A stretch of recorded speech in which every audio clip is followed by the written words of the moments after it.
Shalom. How are you? Somebody will ask his friend, how are you?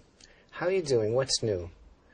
And his friend will answer, oh, you know, same old, same old. The truth is, same old is a very big problem.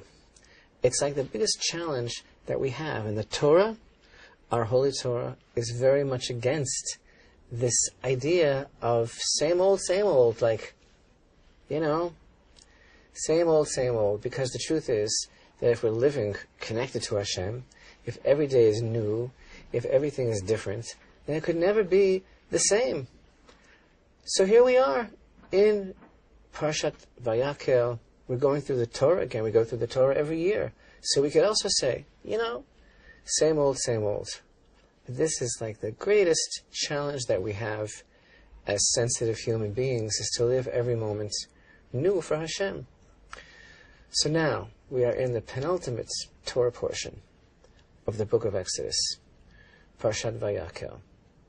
And you know, by now we should have a pretty good idea of what the plan is. We should have a pretty good idea of what Hashem has in mind. So he took us out of Egypt, amidst the greatest wonders that have ever been seen on the face of the earth. And that was the most idolatrous place on earth. So he took the nation of Israel out of this crucible of intense, terrible idolatry and took them to him, as it were, amidst these unbelievable displays of his sovereignty and presence. And then he took the nation of Israel to the foot of Mount Sinai. And there, at the Sinai revelation, the nation of Israel experienced a tremendous level of prophetic enlightenment.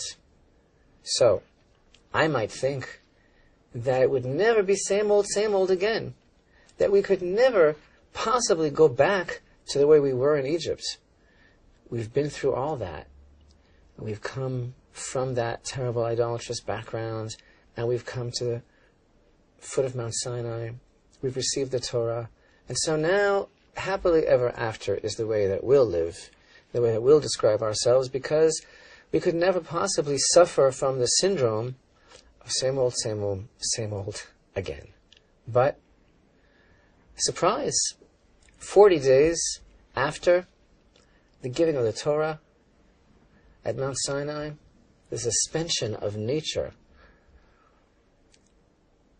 of the going out of Egypt, 40 days later, we blunder with the terrible debacle of the golden calf. And if that's not an example of same old, then what is? I mean, we're coming from Egypt, we're coming from idolatry, we're coming towards the reality, the vibrancy, the reality of the one true living God. And here we are again, totally messed up, totally backwards again with the golden calf. So here we are now in Parshat Vayakhel. And our sages tell us that the tabernacle is some sort of antidote to the golden calf. Let the gold of the tabernacle come and atone for the gold of the calf. And this isn't just about some sort of substitution, some sort of transubstantiation, some sort of word game. This is a concept alluding to what we really have to be focused on, what we really have to work on in our lives to make a place for Hashem. But here in Parshat Vayakhel, Moshe Rabbeinu assembles the entire nation of Israel. And this Torah portion, as we'll see, really is the beginning of the production, the execution of all the commands that were received by Moshe in the previous 2 parshiot and 2.5 parshiot, and all of the details of the tabernacle are now going to be put into effect. Craftsmen are going to be chosen, and the special inspiration of heart and mind of those craftsmen is going to be evident. But first, Moshe assembles the entire people, and he exhorts them about Shabbat. The very first thing that we have in this week's Torah portion, Parshat Vayakhel, is the concept of the tremendous importance, indeed the preeminence of Shabbat. And then after Moshe has reminded the people of Israel of the preeminence of Shabbat, then he goes on to exhort them to build the tabernacle. So Vayakhel Moshe assembled the entire nation of Israel, and he told them publicly, every man, woman, and child, two things. He told them about Shabbat, and he told them about the tabernacle. And why do I say the preeminence of Shabbat? Because our sages tell us that there is a special, unique relationship between Shabbat, the Sabbath, and the tabernacle. That is to say, the sanctuary, the Holy Temple, on many levels. First of all, regarding the Sabbath's preeminence, one of the things that we derive from the juxtaposition of these two events in the very beginning of this week's Torah portion is the concept in Jewish law that the sanctuary, the tabernacle, the temple cannot be built on Shabbat. One might think that the tabernacle is so important that it could even supersede Shabbat. But this is not the case. And even though once the tabernacle is standing, there are aspects of Sabbath observance that are actually superseded by the tabernacle. The daily offering is still brought even on Shabbat. But the fact is that Shabbat has preeminence. Also, in the world of Jewish law, we have a very important concept that the 39 types of activity which were used to establish the tabernacle, 39 various categories of action, which are defined by the Torah as work, because they affect change, those are the types of things which are forbidden for the Jew on Shabbat. So, again, there is some sort of connection between the workaday week, between activity, between the concept of Shabbat and the tabernacle. And this is only on one level. When we think about it very deeply, these two concepts are like two sides of one coin. They're like twins. Shabbat and the tabernacle are really so similar that together they present part of the program of combating the phenomena of same old, same old.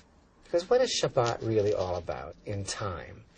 Shabbat is this idea that we are, through our lives, through our observing Shabbat, through our keeping it, remembering it, and observing it, two different words that the Torah uses, shamor v'zachor. We observe Shabbat, and we also remember it.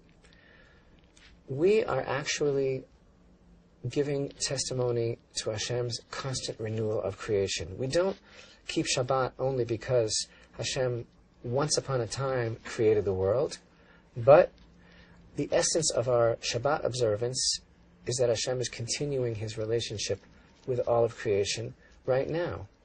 So what Shabbat really accomplishes, it sanctifies time. But even more so, we work all week long through the 39 types of actions. And this is a very, very deep, even a mystical concept, these 39 types of activity, because they correspond to a mystical idea of 39 lights. And it's through all of these activities that we affect anything in this world. But of course, all of our action in this world, it's only blessed by Hashem, and that's what makes all the difference. And if it wouldn't be for the presence of Hashem on the work of our hands, then we could be compared to people just running on a treadmill, covering a lot of ground, but we're not getting anywhere. So too, the whole idea of Shabbat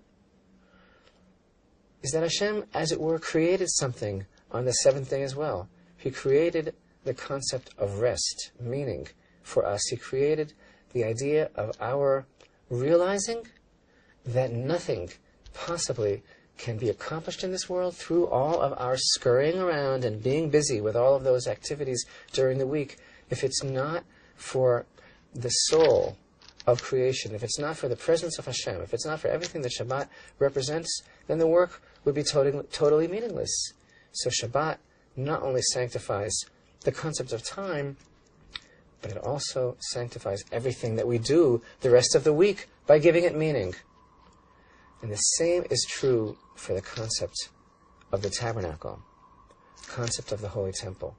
Because the concept of the tabernacle is that just as time can be sanctified, and just as our efforts can be sanctified, so also space can be sanctified. We can actually make a dent in this world, as it were. We can make a place for God. We can stop the presses and say, no, it's not going to be same old, same old. We're going to make a place in this world where we can constantly be connected to the presence of God.